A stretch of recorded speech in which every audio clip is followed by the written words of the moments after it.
वहीं सोनम वांगचुक का बड़ा बयान आया है। मेरे अनशन तोड़ने पर सवाल क्यों, ये पूछा गया सोनम वांगचुक की ओर से। क्या ईमानदारी साबित करने की अभी भी जरूरत है?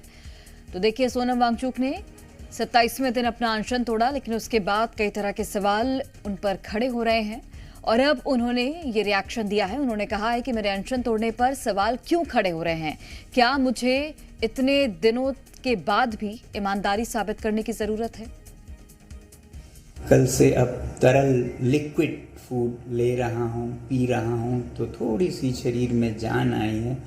बदकिस्मती से वो जान मुझे इसमें देनी पड़ रही है, दुख के साथ कह रहा हूँ। मगर सुबह से मुझे बहुत से लोग फ़ोन करके या पोस्ट दिखाकर कह रहे हैं कि आप पर बहुत सवाल उठाए जा रहे हैं, आपने इनसे क्यों अनशन तोड़वाया, केंद्रीय मंत्रियों से क्यों नहीं तोड़वाया, किसी और से क्यों नहीं तोड़वाया, क्या डील हुआ है, सौदा हुआ है। ये सब मुझे जवाब देना होगा। अगर सौदा करना होता, डील करना होता, तो क्या 26 दिन भूखे रहना पड़ता है? कितनों ने डील किए हैं, आपने देखा होगा। क्या वो इस तरह से डील करते हैं? क्या मैं आलीशान एयर कंडीशन कमरे में बैठ के डील सौदा नहीं कर सकता था? मुझे यहाँ दिल्ली की गर्मी में बाहर रोड साइड पर बैठकर डील करना पड़ता।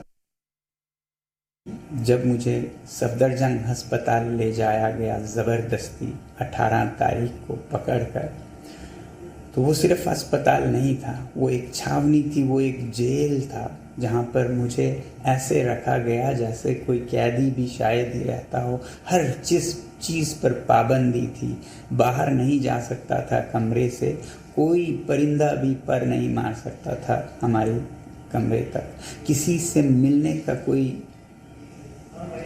वो नहीं था अधिकार। मुझे सिर्फ 3 रिश्तेदार रह सकते थे, कोई संचार का मोबाइल फ़ोन, लैपटॉप नहीं रख पाता था मैं, कहीं कोई कुछ संदेश नहीं भेज पाता था। आप लोगों को मैं किसी तरह नैपकिन पेपर पर लिख कर भेजता था, वो भी कभी कभी जब्त किए जाते थे ज़्यादातर।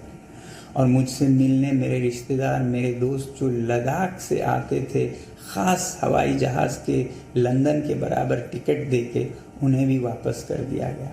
ये सब इलीगल था, ये सब एक तरह का नॉर्थ कोरिया बन गया था हमारा देश, और ख़ासकर जहाँ मैं था, ये एक जेल खाना था।